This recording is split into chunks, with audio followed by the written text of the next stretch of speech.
Today we will read class 9 science chapter 4. Topic is structure of the atom.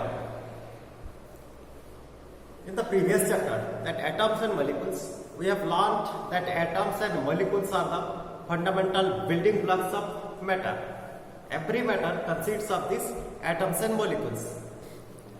The existence of different kinds of matter is due to the different atoms constituting them. Now the question arises, what makes the atom of the element different from one another? How an atom is different from another? How one element different from another element? Are atoms really indivisible or not? Can it divide the atom or not? If it is divided, whether it will show some properties or not? As it is proposed by Dalton, that atoms are indivisible. Are there smaller constituents inside the atom? We shall find out the answers to these questions in this chapter. We will learn about subatomic particles and the various models that have been proposed to explain how these particles are arranged within the atoms. A major challenge before the scientists at the end of 19th century was to reveal that the structure of the atom as well as to explain its important properties. Here, one of the first indications that atoms are not indivisible comes from studying static electricity and the condition under which the electricity is conducted by different substances.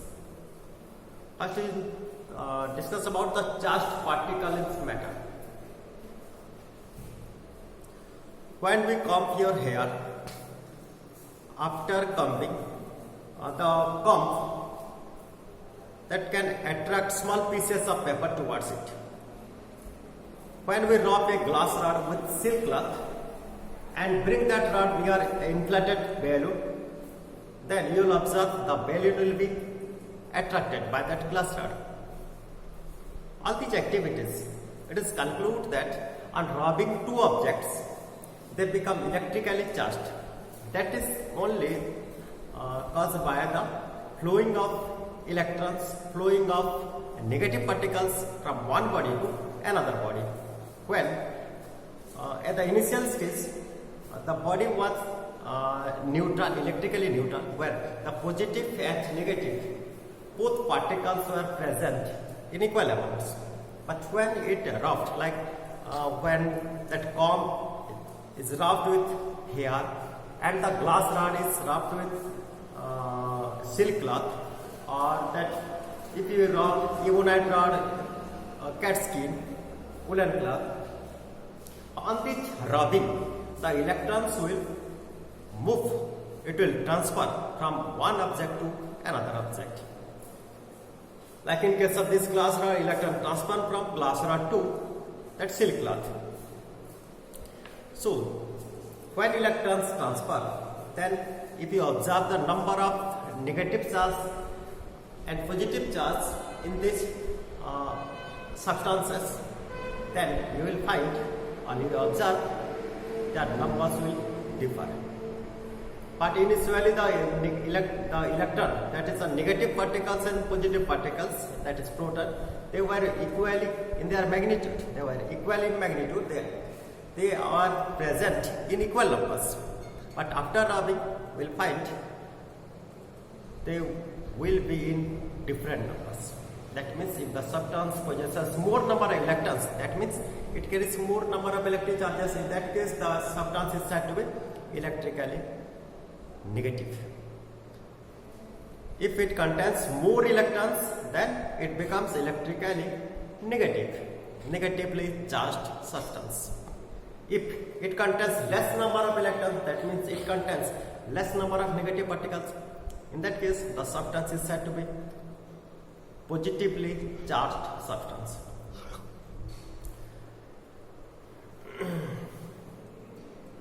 Many scientists contributed in revealing the presence of charged particle in an atom. It was known by 1900 that the atom was not a simple indivisible particle but contain at least one subatomic particle, and it is identified by J.J. Thomson, John Joseph Thomson. Even before the electron was identified by Goldstein in 1886, discovered the presence of new radiation in a gas discharge and called them canal rays. This Goldstein in 1886, he used to radiate inside the gas discharged, and he named these rays as canal rays. The flowing of these particles formed the rays that is called canal rays. These rays were positively charged radiations, which is ultimately led to discovery of another subatomic particles. These subatomic particles had a charge equal in magnitude but opposite in sign to that of the electron, and this mass was approximately 2000 times as that of the electron. In that case, he observed that the particles which are identified, those particles are just opposite to that of the electrons, and the mass of that particles is about 2000 times more than that of the electron, which is identified by Thomson's. Charge is opposite. See, even if the identified electron charge carries negative, here the charge is positive and the mass is 2000 times greater. And here it was given the name proton. In general, the electron is represented by small e. For electron, it is small e, and for proton, it is P. E stands for electron and this P stands for proton. The mass of proton is taken as 1 unit and its charge is +1. Mass of each proton is 1 unit and charge is +1. The mass of electron is considered to be negligible because mass of 2000 electrons is approximately equal to mass of 1 proton. Mass of 2000 electrons is approximately equal to that of the mass of 1 proton. That's why the mass of 1 electron is considered as very, very negligible. And charge of this electron is -1. Its charge is -1. So each proton carries one positive charge and each electron carries one negative charge. It seems highly likely that the atom was composed of protons and electrons. That means all the atoms which are electrically neutral composed of both protons and electrons, means both positive and negative charge. It is composed in that, it is contained in the atom, and they balance their charges. It also appeared that the protons were in the interior of the atom, whereas electrons would easily be filled up, but not proton. All the protons, they are present just center of the atom, and electrons can be built up. Now the big questions were, what sort of structure did these particles of the atom form? How will you find the answer here? We will study about the structure of the atom, how the electrons and protons are present inside the atom. That is structure of atom. According to Dalton's atomic theory, it suggested that the atoms are indivisible and indestructible. Means we can't destroy the atom or can't divide the atom. But the discovery of two fundamental particles, that is electrons and protons, inside the atom led to failure the aspects of Dalton's atomic theory. It was then considered necessary to know how electrons and protons are arranged within the atom. First, we'll read about Thomson's model of an atom.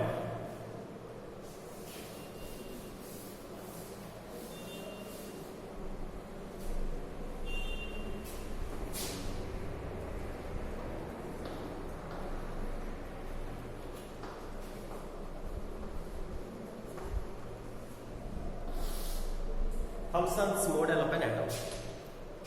Here, Thomson proposed the model of an atom to be similar to that of the Christmas pudding.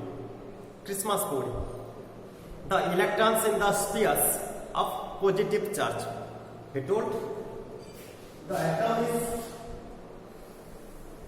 a big positively charged sphere in which electrons are embedded inside it. These are the electrons which are embedded inside the atom. The atom is considered as a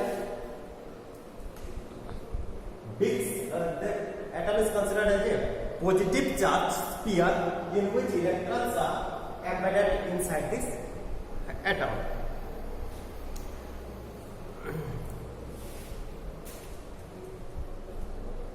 Like dry fruits which are embedded inside the Christmas pudding, the spherical Christmas pudding. The atoms is similar to that. This spherical positive charge and electrons, like that dry fruits which are embedded inside the atom. We can also think of a watermelon. The positive charge of the atom is spread all over like the red edible part inside the watermelon, and the seeds of the watermelon is considered like that electrons. These electrons are present like the seeds of the watermelon. So according to Thomson proposed that an atom consists of a positively charged sphere and the electrons are embedded in it.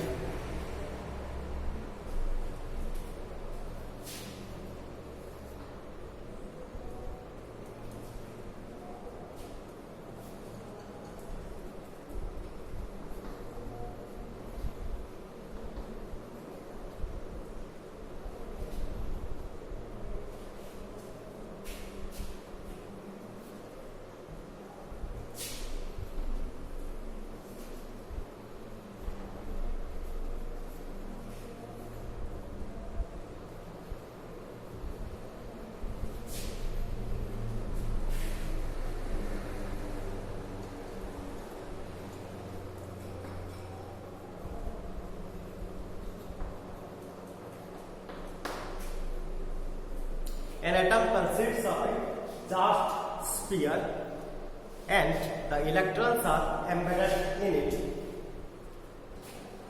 And second one, number of positive charge, the magnitude of positive charge and the magnitude of negative charge, both are equal.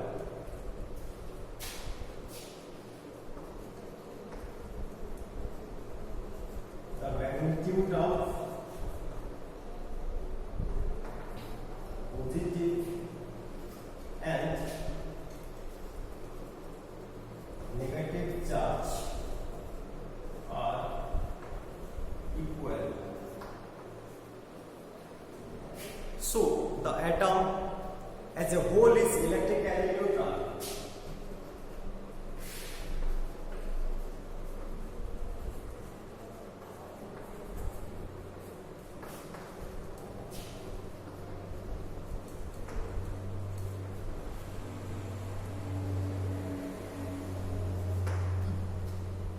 Since the number of positive and negative charges are equal inside the atom, So, when it is considered the whole the atom, it becomes electrically neutral. These two things are proposed by Thomson, J.J. Thomson. Although this Thomson's model explained that atoms are electrically neutral, the results of experiments carried out by other scientists that could not be explained by this model. Thomson cannot explain, he couldn't explain about how the electrons are arranged inside the atom. He only proposed the magnitude of positive and negative charged particles are equal. Then also he couldn't explain about the arrangement of electrons. Next, we look about Rutherford's model of atom.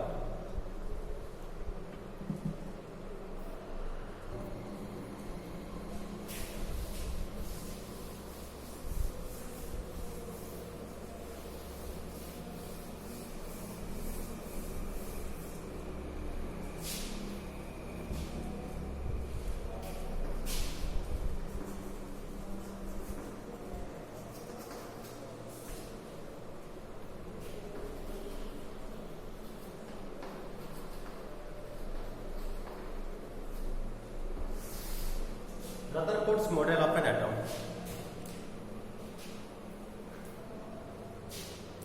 Rutherford was interested in knowing how the electrons are arranged within the atom, and he designed an experiment for this. In this experiment, he used to move the alpha ray, fast moving alpha ray, and made to fall on a thin gold foil. He selects the foil of gold, which is most malleable in nature. How much thin it will be, that much accuracy will get there. So first he selected a gold foil because he wanted a thin layer as possible. This gold foil was about 1000 atoms thick. It is very thin. 1000 atoms thick gold foil he used here, and alpha particles that are doubly charged helium ions, He2+. Doubly charged helium ion. Since they have a mass of 4 units, the fast moving alpha particles have a considerable amount of energy. It was expected that alpha particles would be deflected by subatomic particles in the gold atoms.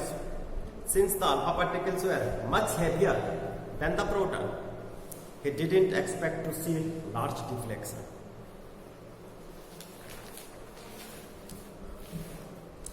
When he done the experiment, he got unexpected results. What are the observations he got there?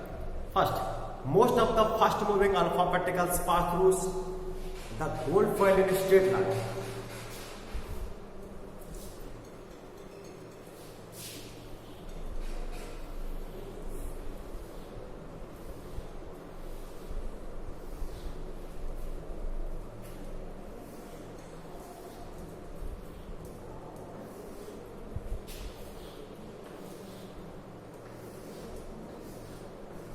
It is that gold foil, and he used to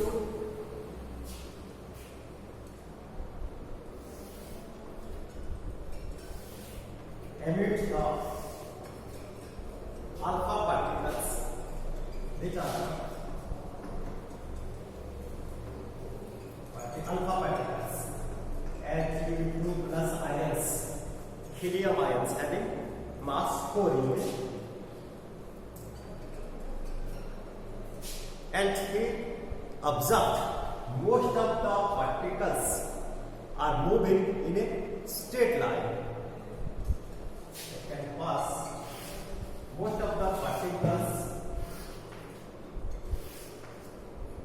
are passing through the gold foil in a straight line.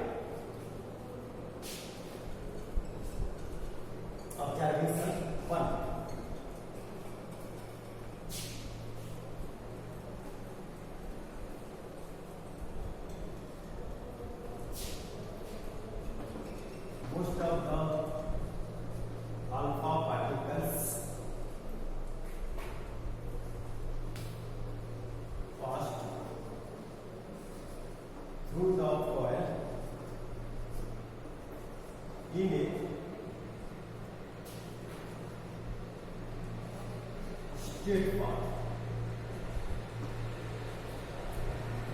Next, some of the alpha particles were deflected by the foil by some small angles, right? Some of the particles are deflected like this.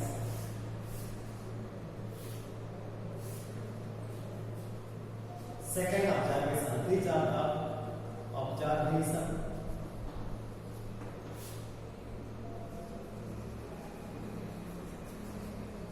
Some of the alpha particles are deflected by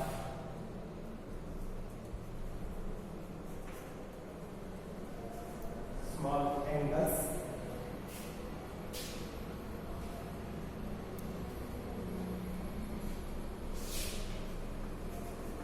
By the foil.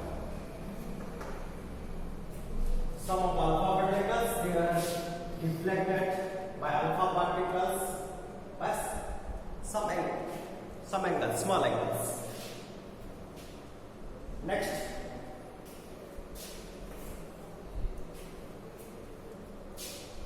surprisingly, 1 out of every 12,000 particles appear to rebound. 1 out of 12,000 particles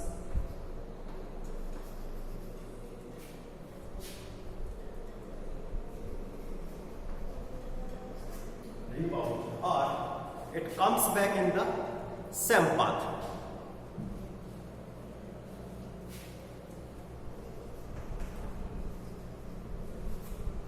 Appears to rebound. Sure. These are the three observations.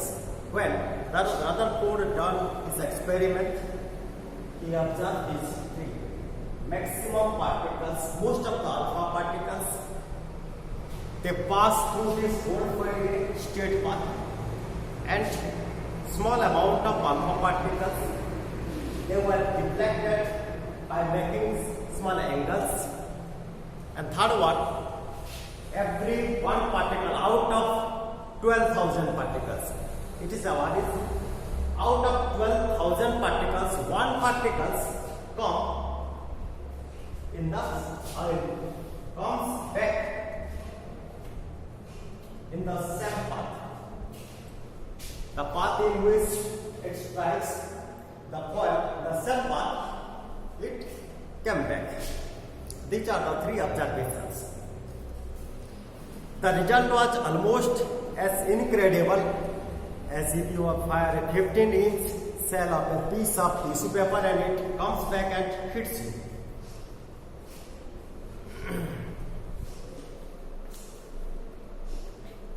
By this activity, this experiment, Rutherford concluded from this alpha particle scattering experiment or gold foil experiment, according to the observations, conclude. First one, the most of the particles are passing through in a straight line. The result is most of the space inside the atom is empty. The result of this first observation, that means most of the space inside the atom is empty.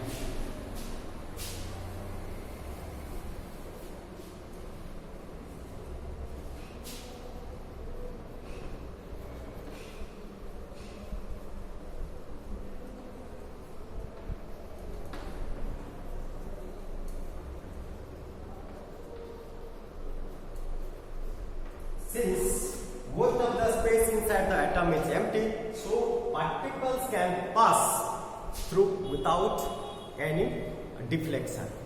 It can pass in a straight line. Second one, some of the alpha particles are deflected by making some angle by that gold foil. That means some positive charge of the atom occupy very little space. But this second observation,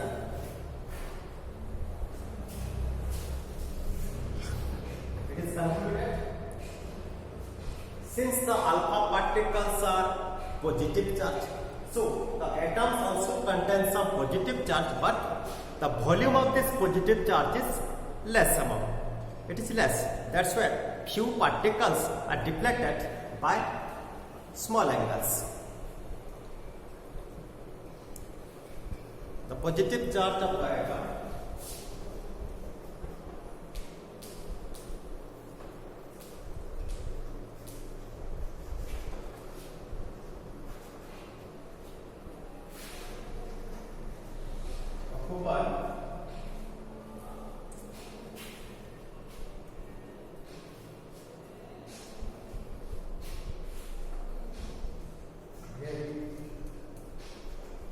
little space.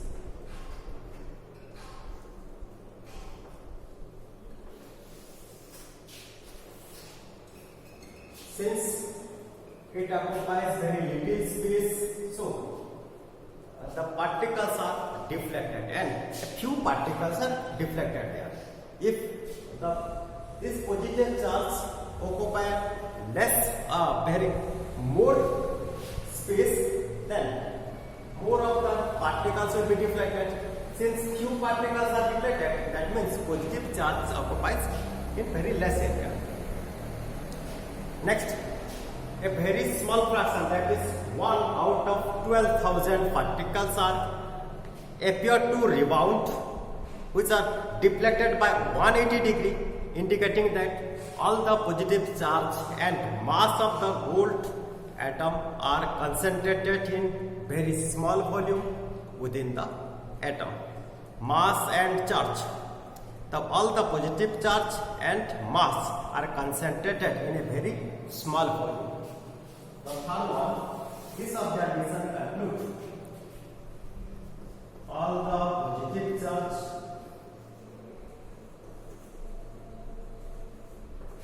and mass of the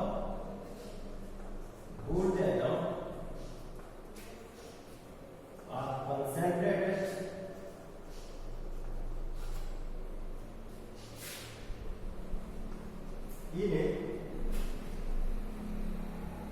in very small volume within the atom.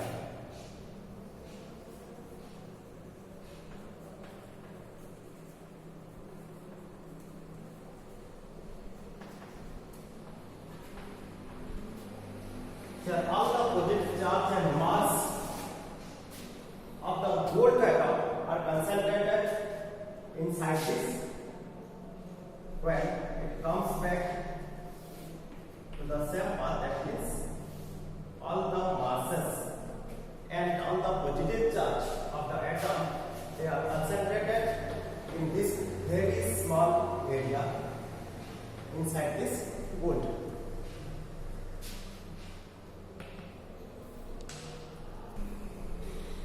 On the basis of his experiment, Rutherford put forward the nuclear model of the atom, and we said the features like there is a positively charged center in an atom that is called nucleus. Here the nucleus, he named it as nucleus, and first time it is discovered by Rutherford, that positively charged center of the atom. He named it as nucleus, and nearly all the mass of the atom is concentrated in this nucleus. It resides in the nucleus. Next, the electrons revolve around the nucleus in well-defined orbits, and he suggested the electrons, about the arrangement of electrons, that electrons revolve around in this nucleus in well-defined orbits. Next, the size of the nucleus is very small as compared to the size of atom. Since all the masses are concentrated, all the positive charges are concentrated in a very small volume, So this nucleus, he named this small volume where the mass and positive charges are concentrated. He named it as nucleus, and the volume of nucleus, the size of the nucleus is very small as compared to the size of atom. So, according to the atomic model, he suggested these three things: that positive charges center, that is called nucleus.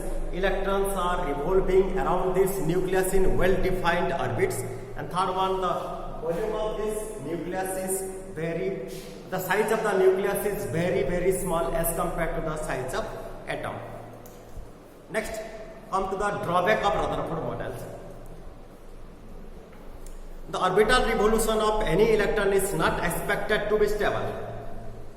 Any particle in a circular orbit, when it moves in a circular orbit, it must undergo acceleration, and during acceleration, the charged particle would radiate energy. Thus, the revolving electron would lose energy, and finally it falls into the nucleus. If this were so, the atom should be highly unstable, and hence matter would not exist in the nature. We know that atoms are quite stable. This leads to the drawback of Rutherford's model of the atom. Okay, we will discuss in next class.